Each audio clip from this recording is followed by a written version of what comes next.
Selamat malam, Bapak Ibu sekalian, teman-teman di Malaysia. Selamat petang.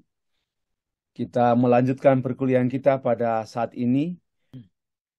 Bersyukur kita boleh mengenal sedikit tentang metodologi penelitian daripada tidak sama sekali atau hanya demi karena banyak kecenderungan juga mahasiswa mengikuti mata kuliah metodologi penelitian itu demi skripsi, demi tesis, demi disertasi.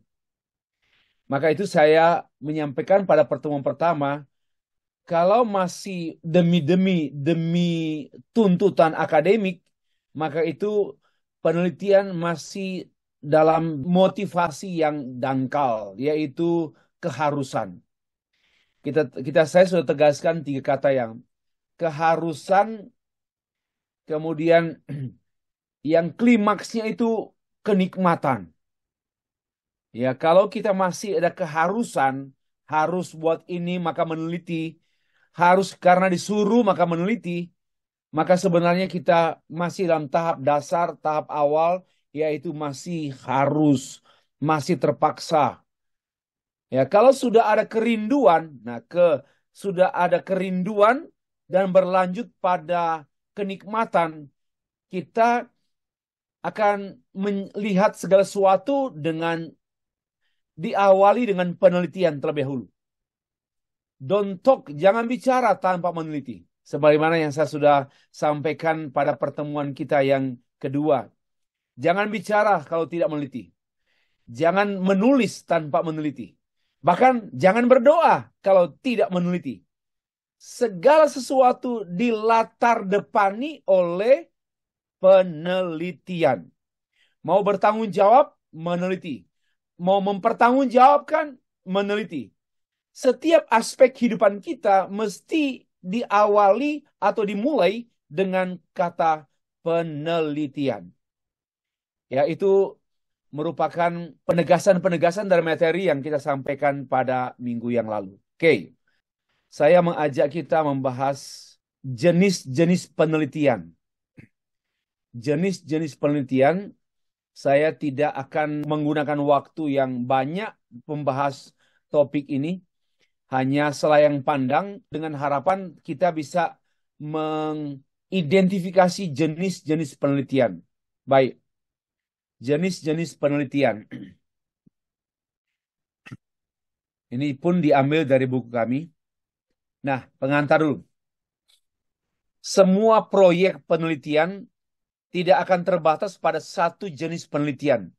Tetapi kemungkinan besar menggunakan beberapa jenis penelitian. Ya, sekali lagi, nanti apapun, apakah penelitian informal, penelitian formal, penelitian dalam rangka satu panggilan pribadi ingin meneliti, rasa ingin tahu meneliti, atau karena tuntutan gereja, tuntutan pemerintah, tuntutan masyarakat, tuntutan perusahaan untuk meneliti sesuatu dalam rangka meningkatkan mutu, meningkatkan kinerja dan sebagainya. Nah, kita biasanya menggunakan beberapa jenis penelitian. Jenis penelitian ini dapat diklasifikasi berdasarkan tujuan, kedalaman studi, pendekatan, waktu, metode, berdasarkan data-data, berdasarkan analis data, dan banyak klasifikasi. Jenis penelitian berdasarkan sejumlah klasifikasi. Kita mulai yang pertama. Yang pertama, penelitian berdasarkan tujuan. Saya meneliti karena saya memiliki tujuan. What's your purpose? Ya, apa tujuanmu? Apa maksudmu sehingga engkau melakukan penelitian? Itu pada umumnya, dan ini sangat mendasar. Mestinya setiap peneliti memiliki motivasi tertinggi ini. Ini bagi saya, ini motivasi tertinggi dalam penelitian. Yaitu, because we have purpose and goals. Kita punya maksud dan tujuan untuk meneliti. Nah, di antaranya ada penelitian teoritik atau dasar atau juga penelitian murni. Pure research. atau juga istilah basic research. Apa itu, Pak? Dengar baik-baik ya. Apa itu? Tidak menghiraukan kegunaan, tidak menghiraukan aplikasi, tidak menghiraukan keberartian, tetapi just knowing, just know. I just want to know. I just want to know. Itu penelitian yang bagi saya sangat mulia. Selama ini banyak orang mengadakan penelitian karena ada tujuan-tujuan pragmatis.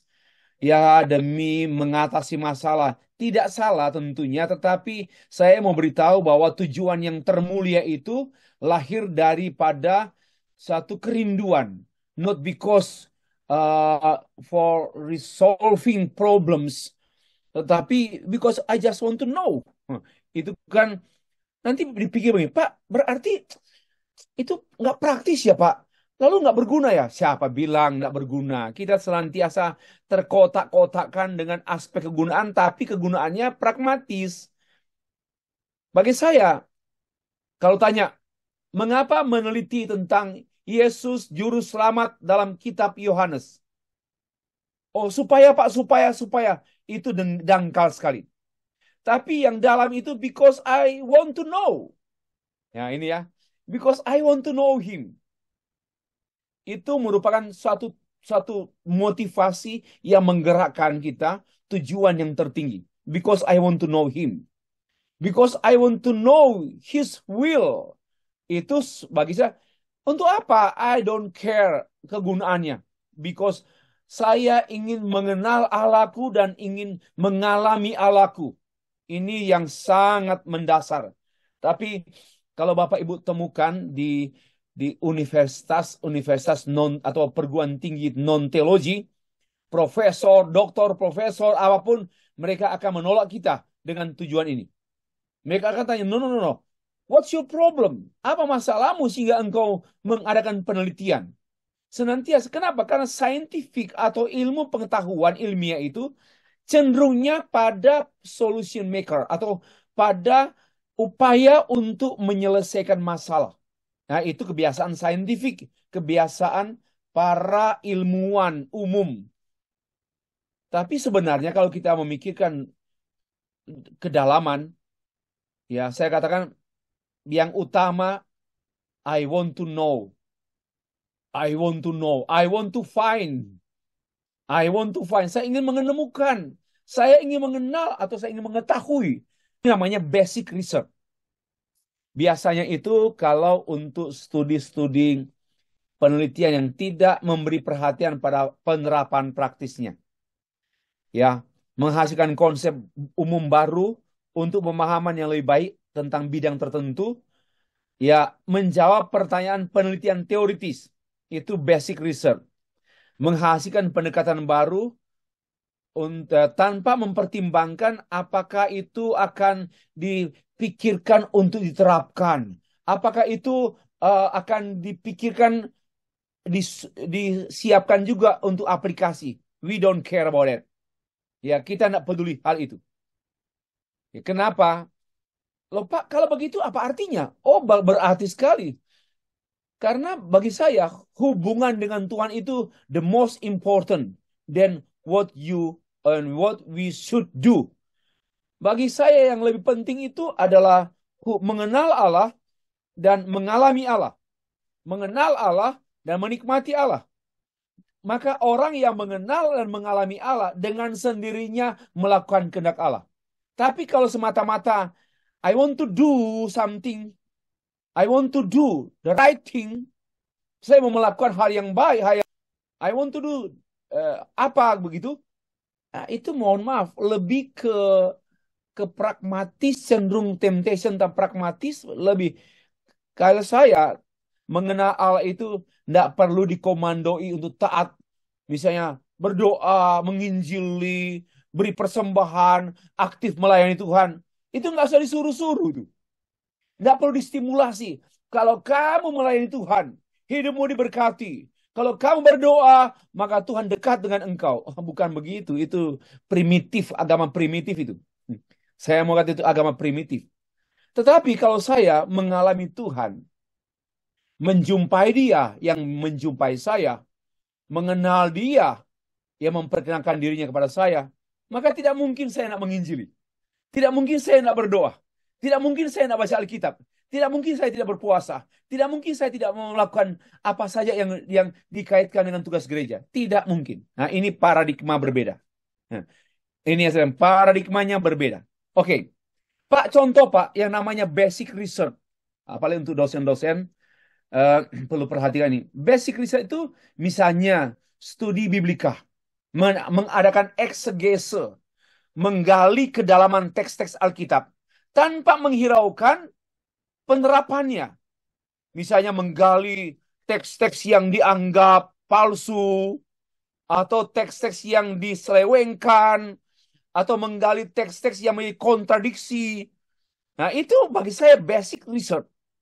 Dan sejauh yang saya tahu, pada tahun 80-an, banyak pembelajar atau banyak mahasiswa yang mengadakan kajian seperti ini. Namun sejak tahun 90-an, terjadi perubahan di Indonesia ini karena pihak kementerian memberikan panduan-panduan penulisan skripsi, tesis, dan disertasi yang saya tahu asal-usulnya dari seorang profesor namanya Profesor Sasmoko, tamatan UNJ, yang notabene tidak pernah belajar teologi di S1 pun. Sehingga memang dia menerapkan penelitian, metodologi penelitian yang umum yang para ilmuwan gunakan. Sehingga yang saya cermati, skripsi, tesis, disertasi, benar-benar mencekik kebenaran. Benar-benar merusak teks Alkitab. Ya, itulah sebabnya, itu pun salah satu sebab mengapa kami menulis buku tentang teologi penelitian dan penelitian teologis. Kita kembali. Nanti pun menurut saya, kalau teman-teman S1 tidak mengadakan penelitian lapangan, tidak masalah. Jadi kalau hanya mengadakan penelitian literatur tetapi tentu dengan bobot yang berat, bukan literatur yang kemudian ringan-ringan seperti dugaan atau sangkaan orang menyangka yang tidak mengadakan penelitian lapangan tidak berkualitas. Itu bagi saya satu gegabah, pendapat yang sangat gegabah. Yang tidak mengadakan penelitian lapangan, yang membuat penelitian wawancara atau menyebarkan angket, itu dangkal penelitiannya. No, no, no. Itu namanya basic research atau penelitian dasar untuk apa? Menemukan pemahaman-pemahaman yang dalam, yang sesungguhnya menemukan pola-pola berpikir, ya penjelasan-penjelasan yang ultimate. Wah, itu luar biasa. Nah, dari sanalah bisa diterapkan, dibuat lagi ilmu penelitian yang kedua menjadi penelitian namanya apply research. Kalau ini basic research. Contohnya apa Pak yang basic research ini? Saya sudah sebut tadi yang satu. Kita studi biblika. Apakah itu teologi biblika atau penafsiran biblikal? Tafsir. Kita menafsirkan atau dengan eksegese yang maksimal. Itu sangat mungkin. Itu basic research. Pak, boleh ya? Boleh juga sistematik teologi. Teologi sistematik juga bisa basic research. Membahas tentang pokok-pokok doktrin Kristen dalam kajian-kajian teologis. Jangan bilang itu dangkal. Ini ini ini karena pengaruh profesor, doktor dari non teologi. Sehingga skripsi Bapak Ibu nanti ibu-ibu Bapak akan menghadapi enggak harus riset lapangan. Enggak harus, tidak harus ya. Tetapi kita akan siap menghadapi dosen dan profesor yang picik lah. Kalau menurut saya sempit, mungkin lebih tepat sempit. Seolah-olah kalau penelitian satu tulisan yang namanya skripsi, tesis, disertasi, kalau ada penelitian lapangan atau riset lapangan, baru dianggap, wow, keren. Itu sebenarnya sempit ya, sangat sempit. Contoh, kalau bidang bahasa sastra, kalau bidang sastra, filsafat yang tidak ada riset lapangan, apa sempit, apa kurang bermutu? Disertasi, skripsi, tesis yang membahas filsafat, apa kurang bermutu? Ya, itu terlalu takabur lah pendapat-pendapat para ilmuwan kerdil. Menurut saya seperti itu. Nah, jadi boleh, boleh kita mengadakan basic research.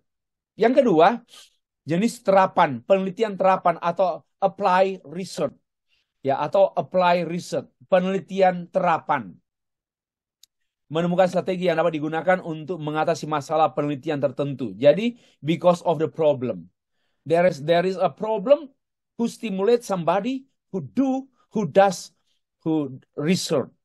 Ya, karena ada masalah yang perlu diselesaikan. Karena itu dia lebih ke terapan.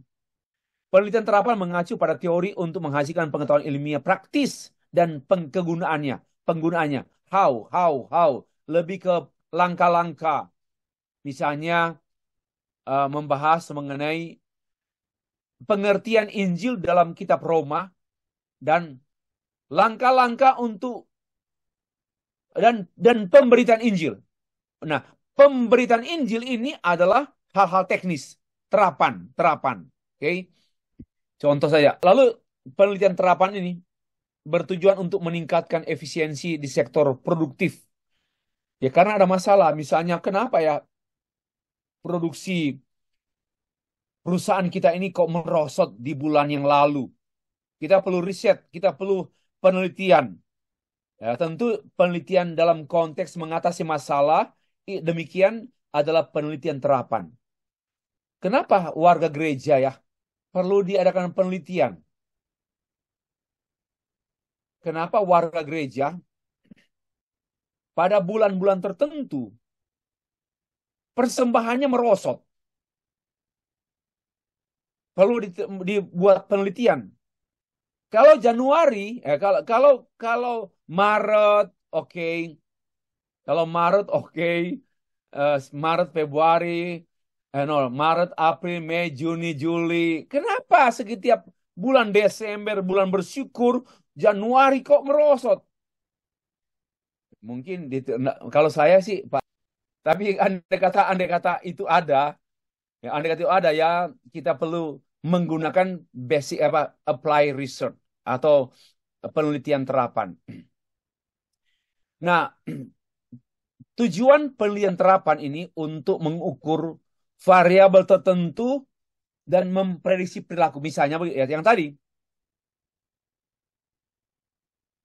Apa yang mempengaruhi sehingga persembahan jemaat pada bulan Juni merosot, turun.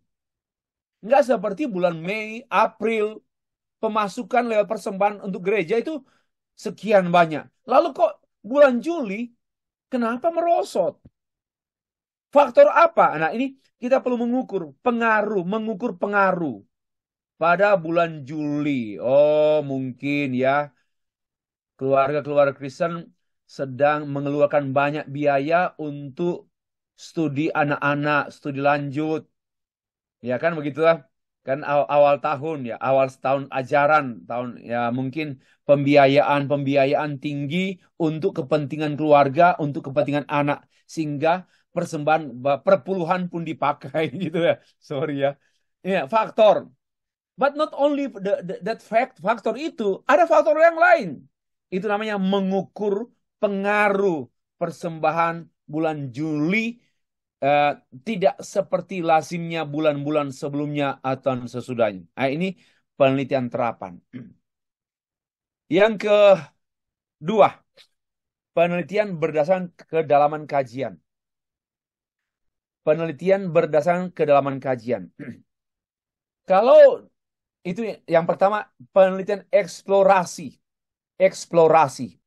Explore itu penggalian, mengeksplor, menggali, meneliti, dan sebagainya. Nah, ada dua. Kalau dia kualitatif, maka dia didasarkan pada studi tentang fenomena yang belum banyak dipelajari.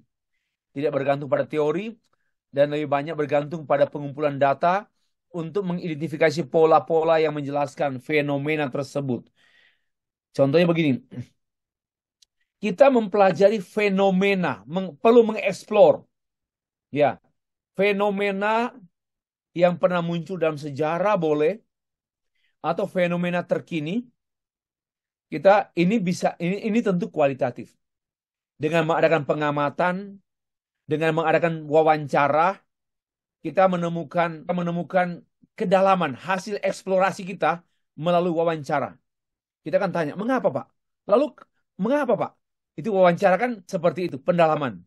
Nah, kalau kuantitatif, penelitian ini berfungsi untuk menerapkan kerangka acuan atau hipotesis yang darinya akan dikembangkan dalam studi yang lebih mendalam, memungkinkan hasil yang konklusif ya, satu kesimpulan. Nah, ini satu satu kita begini, ada kenyataan, ada kebenaran. Ada kebenaran, ada kenyataan. Lalu kita membuat hipotesis. Kok mestinya kalau kebenarannya seperti ini, maka kenyataan pun seperti ini. Ini. Jadi kebenaran ini menjadi acuan untuk kita mengeksplor, ya menggali. Ya, menggali. Kebenaran ini perlu digali. Nah, di antaranya dengan mengadakan penelitian empiris lapangan. Itu namanya penelitian eksplorasi. Nah, saat ini saya lebih cenderung mengajak Bapak Ibu lebih ke kualitatif. Ya, karena nanti satu waktu ada mata kuliah khusus kuantitatif berkenaan dengan tulisan-tulisan Bapak Ibu di bidang teologi. Karena teologi akrab dengan kualitatif. Apakah kualitatif dengan basic research atau kualitatif dengan apply research? Boleh, boleh. Kualitatif dengan penelitian dasar dan kualitatif dengan penelitian terapan. Nah, untuk kali ini saya tidak banyak menekankan kuantitatif. Satu waktu ada mata kuliah kuantitatif. Kenapa? Karena bukan keyakinan saya, karena kecenderungan mahasiswa perguruan tinggi teologi itu lebih banyak kalau dia membahas biblical, membahas doktrin, membahas sejarah gereja, ya, membahas etika, lebih banyak berkenaan dengan basic research atau pula dengan pendekatan kualitatif ya lapangan. Ya, seperti itu. Sangat jarang lah kalau walaupun banyak orang memaksakan pendekatan kualitatif. Oke, lewat. Yang kedua, penelitian deskriptif. Ya, kalau ini kan kuantitatif. Tujuan utama penelitian deskriptif ini untuk mendefinisikan karakteristik dari satu fenomena tertentu tanpa harus menyelidikinya penyebabnya. Penyebab mengapa dia begitu, kita hanya mendeskripsikan. Ini ini cenderungnya untuk S1. Mendeskripsikan. Kita tidak perlu menggali. Mengapa. No need. Kita hanya membuat satu penelitian deskriptif. Lebih banyak pada mencermati faktor-faktor eksternal. Faktor-faktor di luar. Tidak pada faktor-faktor internal. Jadi itu penelitian deskriptif. Nah, sekali lagi kita lebih ke kualitatif. Kita melangkah. Lalu yang ketiga, penelitian explanatory. Ini pun kuantitatif. Penelitian yang paling umum di banyak perguruan tinggi itu explanatory. Nanti juga untuk Bapak Ibu yang sedang mengambil studi doktoral, dosen-dosen STAK RRI, boleh jadi nanti ditawarkan oleh promotor untuk metode penelitian explanatory. Ini pasti kuantitatif. Dengan menentukan teks tertentu yang dianggap lokus, ya, dianggap lokus. Kemudian sebenarnya lokus itu kualitatif, tapi sekarang kok digunakan untuk kuantitatif, agak lucu juga. Penelitian, nah seperti penelitian explanatory ini kuantitatif dengan menggunakan salah satu metode di bawah kajian kuantitatif. Lebih melihat sebab akibat. Hubungan Kalau bicara soal hubungan sebab akibat, teman-teman, Bapak Ibu sekalian, itu pasti kuantitatif. Nggak usah doa lagi. Nggak usah bertanya gitu. Kalau misalnya hubungan, apa yang menyebabkan akibat? Gitu. Apa misalnya akibatnya daya belajar mahasiswa merosot? Apa sebabnya? Maka faktor-faktor penyebab menurunnya daya belajar mahasiswa. Ini pasti kuantitatif. Ya, saya lewatlah. Yang berikut penelitian korelasional. Ini pun kuantitatif. Ini tidak begitu akrab dengan kita lah. Maksudnya agak jauh. Kecuali kita mau adakan penelitian teologi terapan. Misalnya pastoral, misi lapangan, bukan teologi misi. Atau konseling. Masih bisa menggunakan explanatory dan korelasional. Dua variabel timbal balik. Saling berhubungan. Ya, saling berhubungan. Melihat sebuah variabel itu mana yang berubah. Dari dua korelasi ini, kalau main tinju, dua-dua kan berkorelasi. Saling memukul. Petinju itu saling memukul. Lalu mana yang bisa mengalahkan? Yang mana yang menang? Variabel mana yang kuat dan variabel mana yang lemah? Nah, itu namanya penelitian korelasi. Kita melihat korelasi antara, katakanlah kalau dalam konteks konseling, korelasi antara pembinaan orang tua terhadap anak dan pembinaan guru terhadap anak. Ini korelasi. Nah, ini agak jauh dari teologi ya, Bapak. Lebih ke aplikasi. Karena tidak mungkin kita menelitikan ini. Korelasi antara kebenaran dan kekudusan. Nggak mungkin. Karena nggak bisa diukur. Yang namanya studi korelasi ini studi yang diukur oleh angka-angka.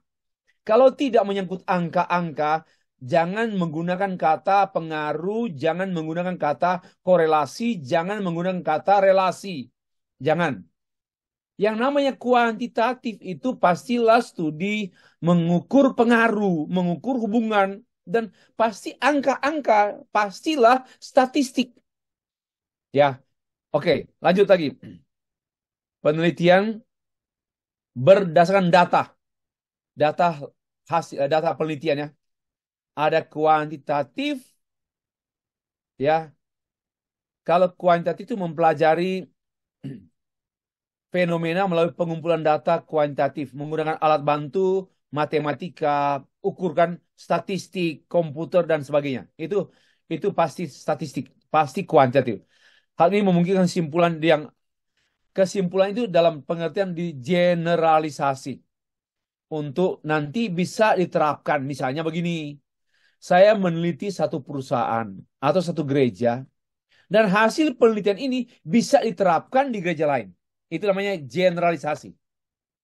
Ya, kalau kualitatif nggak bisa, tidak bisa.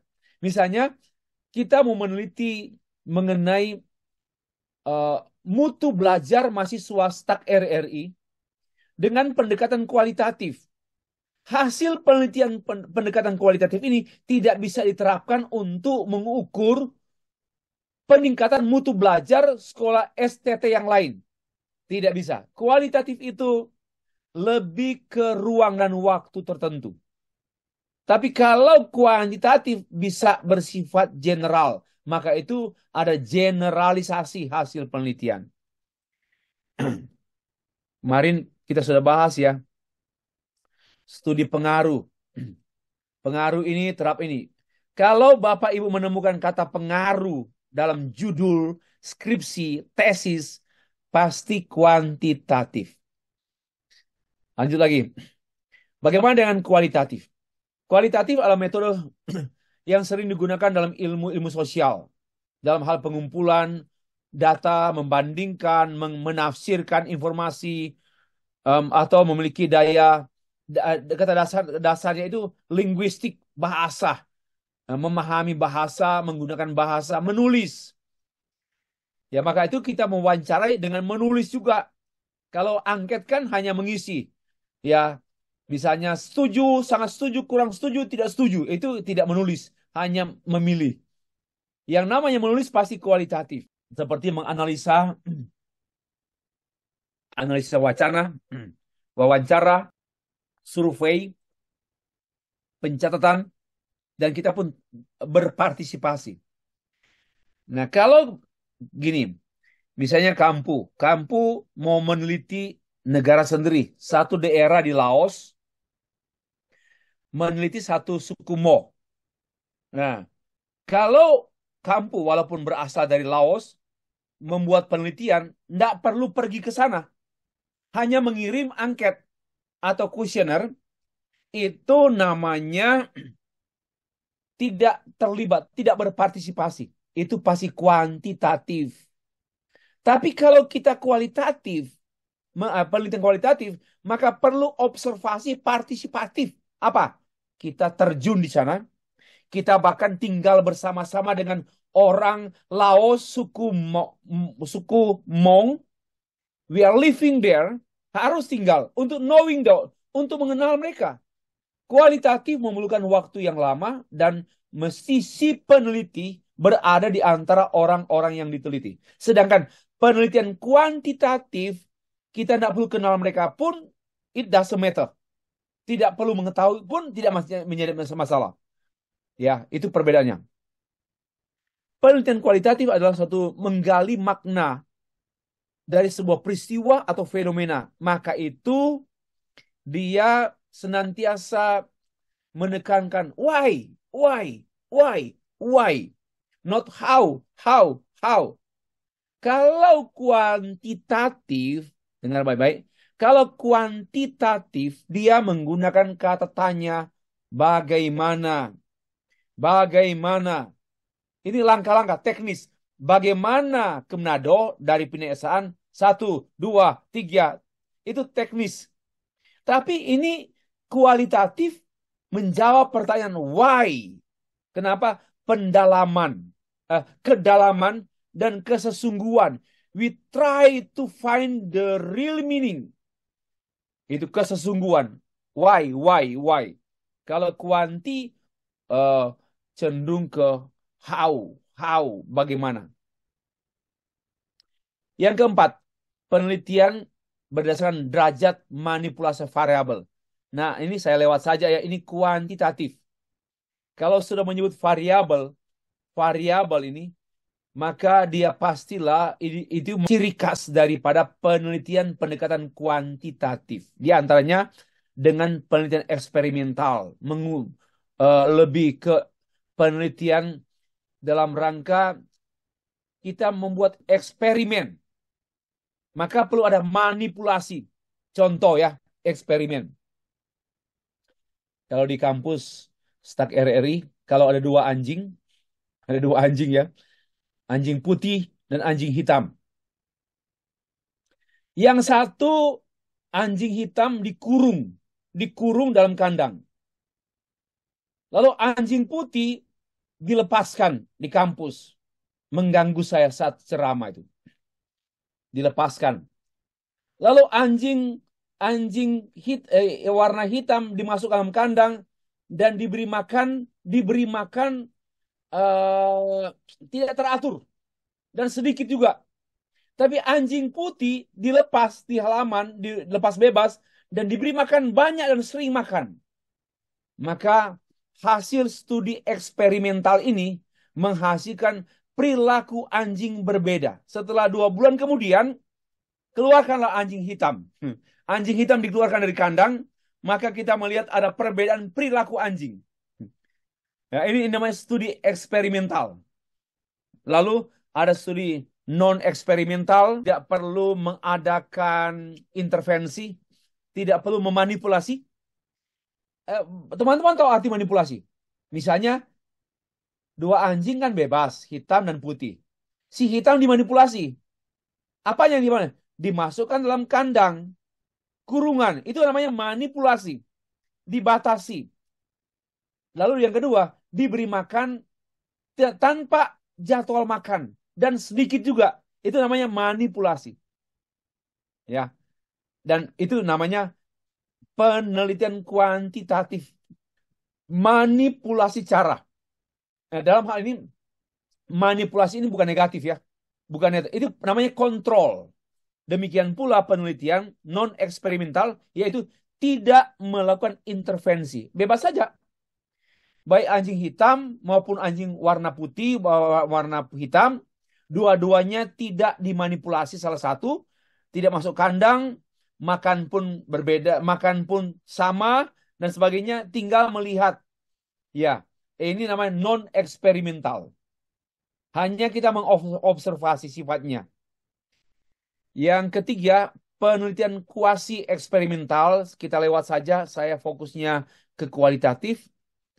Yang kelima, jenis penelitian sesuai dengan kesimpulan.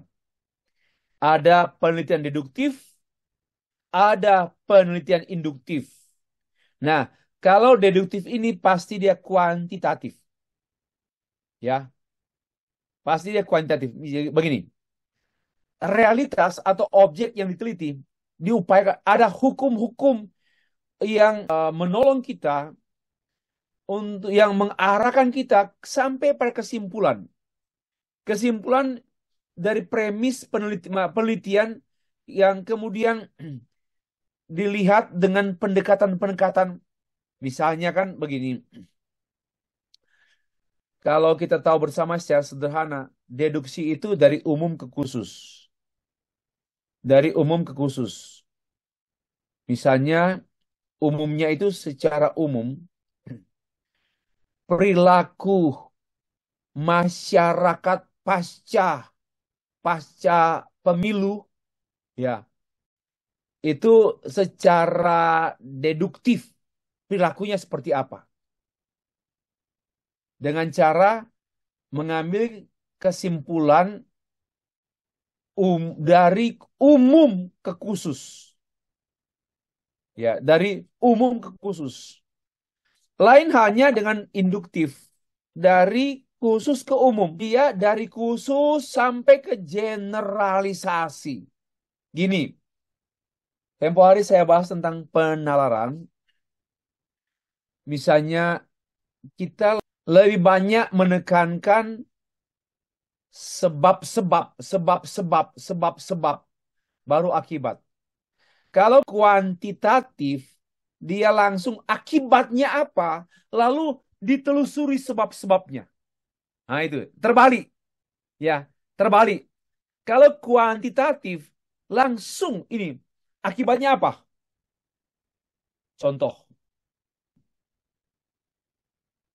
siswa atau mahasiswa drop out, tidak tidak lagi melanjutkan studi, tidak lagi melanjutkan kuliah, berhenti. Ini akibat, ini namanya akibat. Lah, kita perlu menggali sebab-sebabnya. Kita perlu menggali sebab-sebabnya. Ini kuantitatif. Nah, sedangkan faktor-faktor apa saja yang membuat dia berhenti kuliah?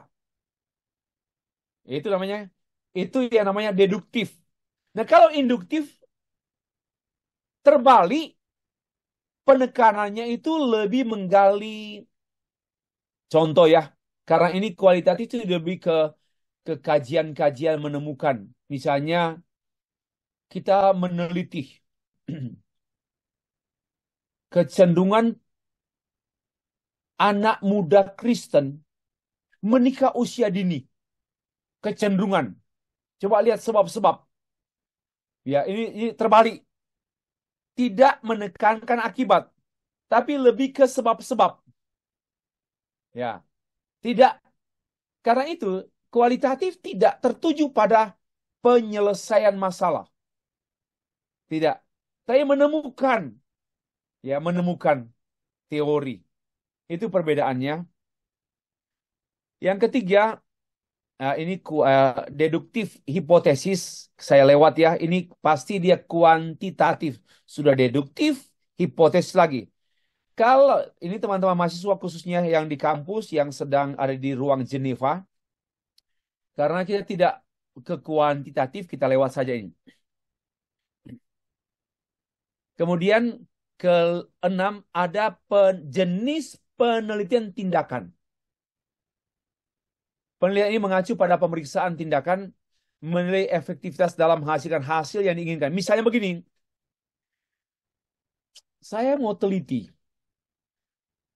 Misalnya begini, kalau saya menggunakan metode gambar, waktu mengajar sekolah minggu, saya menggunakan metode gambar, apakah ini meningkatkan daya konsentrasi, daya tarik belajar siswa, anak-anak sekolah minggu dengan saya menggunakan gambar. Ya, itu dah. Karena saya memperhatikan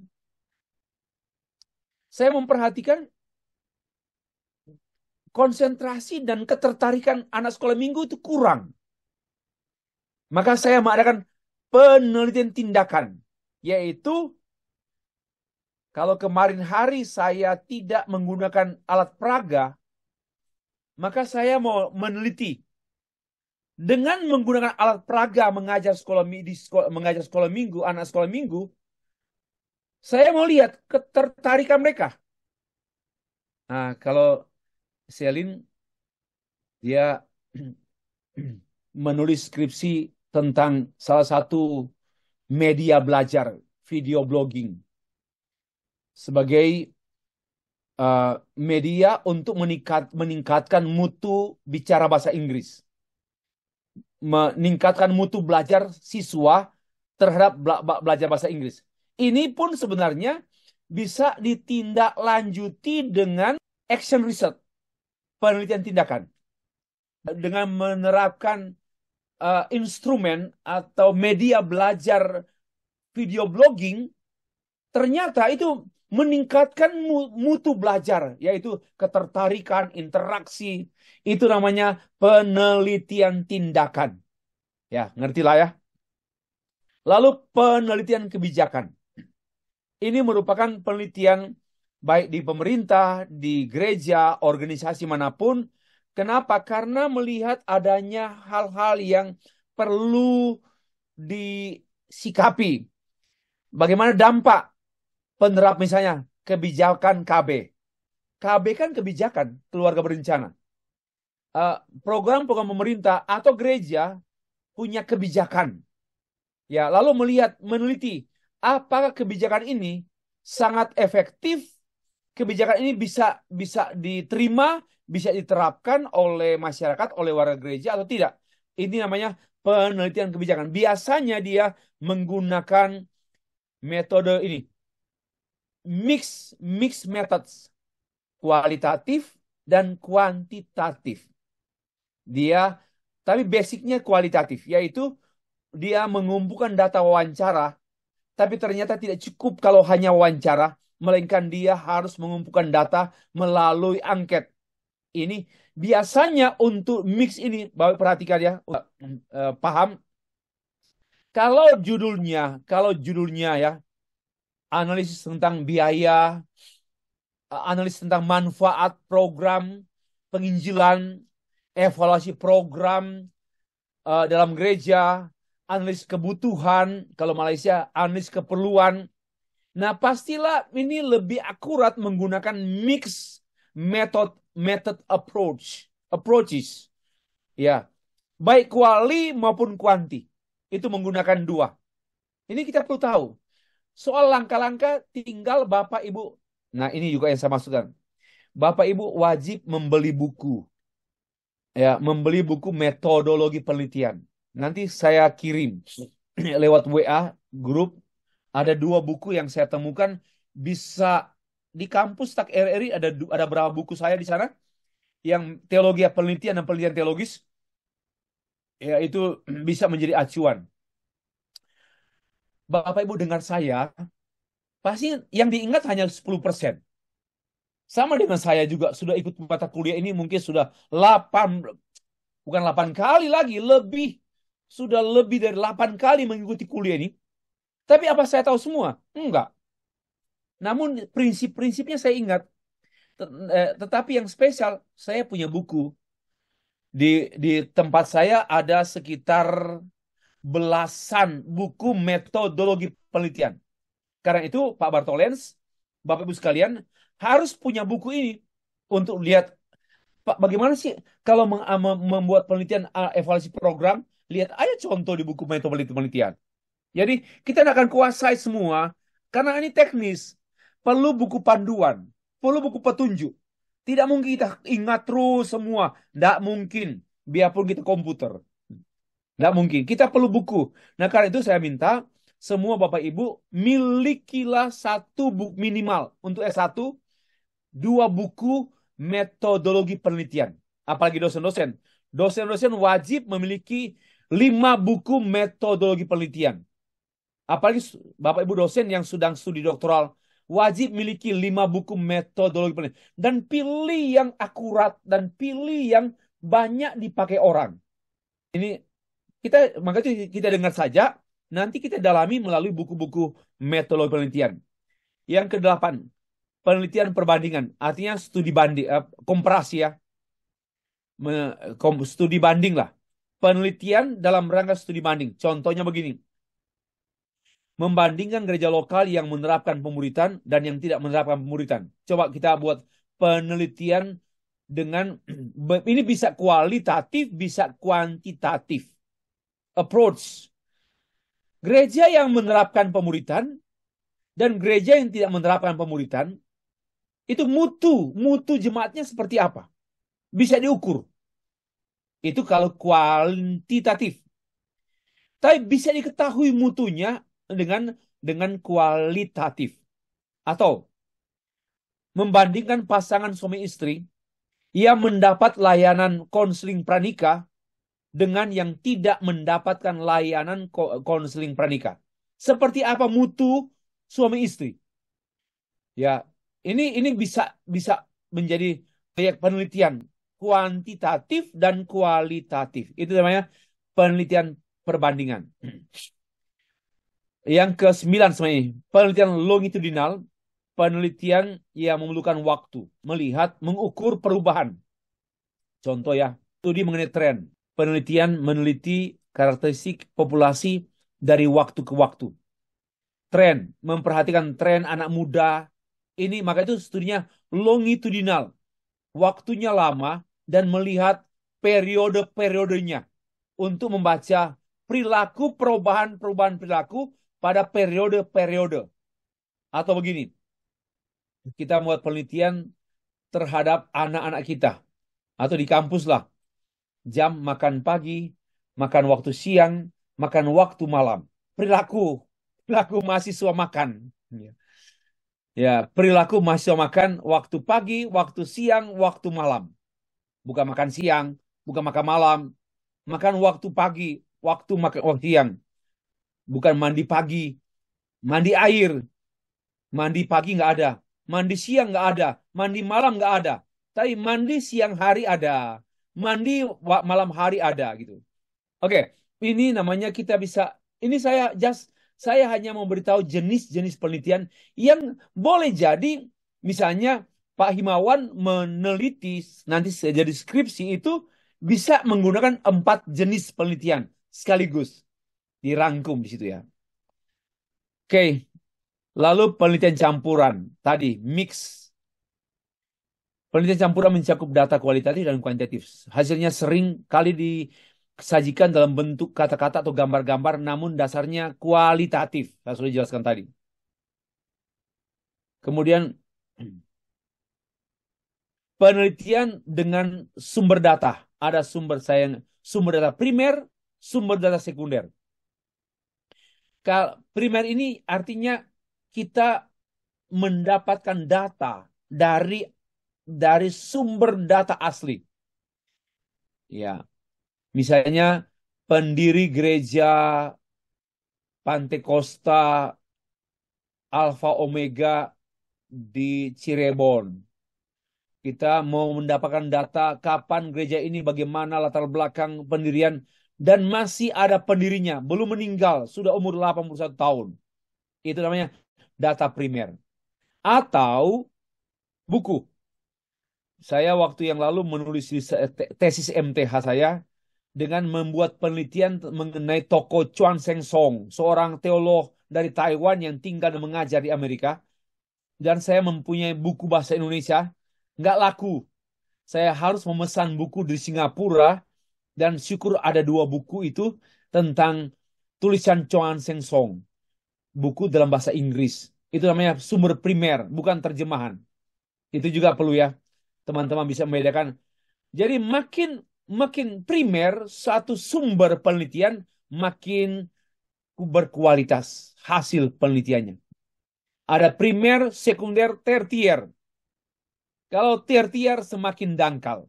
Tapi untuk S1 sekunder masih bisa lah. Ya, kalau S2 harus lebih banyak primer. Buku-bukunya, buku-buku primer lebih banyak. Sekunder sedikit lah. Kalau S3 tidak boleh ada sumber sekunder. Mesti primer yang utama. Ya, ini juga tambahan lah. Penelitian masih. Lalu ada penelitian dokumen. Ya, nanti bahan ini saya akan berikan pada Bapak Ibu. Penelitian lapangan lah. Lapangan saya sudah jelaskan, saya pikir lewat. Lalu ada penelitian laboratorium.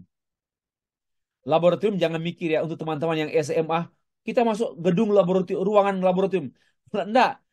Eh, Misalnya ya di kampus TAK RI di belakang itu ada ada satu di belakang lapangan sepak bola mini, ada lahan itu kosong, nggak tahu sudah ditanami atau tidak. Itu bisa menjadi laboratorium pertanian.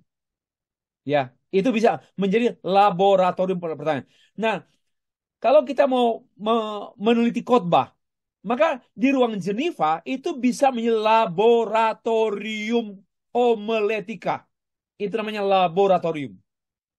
Jangan di gereja. Gereja bukan laboratorium. Ya, saya harap teman-teman bisa mengerti. Oke, saya pikir lewat saja kesimpulan. Jenis penelitian yang majemuk menjelaskan dinamisnya ilmu, luasnya ilmu pengetahuan. Karena banyak sekali berdasarkan tujuan, metode, longitudinal, pengumpulan data. Jadi banyak. Itu mengungkapkan apa? Penelitian ini sangat-sangat dinamis dan sangat luas. Pengetahuan itu sangat luas. Tidak bisa hanya menggunakan satu tools. Tidak dapat hanya dengan satu pendekatan. Dengan 2 pendekatan, bahkan dengan mix pendekatan. Yang kedua, jenis penelitian yang majemuk mengungkapkan adanya karakteristik dari masing-masing variabel untuk kuantitatif dan lokus untuk kualitatif. Ada karakteristiknya masing-masing. Mengapa jenis ini dikelompokkan? Satu, karena karakteristiknya mengenai deduksi atau induksi, lapangan atau basic atau apply, dan sebagainya itu. Dan yang terakhir, jenis penelitian yang majemuk membukakan adanya integrasi semua kajian ini dapat bertemu. Tidak ada ilmu yang berseberangan satu dengan yang lain. Semua ilmu apapun dapat dipertemukan dalam penelitian. Mau matematika, fisika, kimia, biologi, sosiologi, antropologi, psikologi, dan sebagainya, teologi. Bisa. Kenapa? Karena ternyata masing-masing ilmu ini dapat disikapi dengan jenis-jenis penelitian yang berlaku umum dan khusus.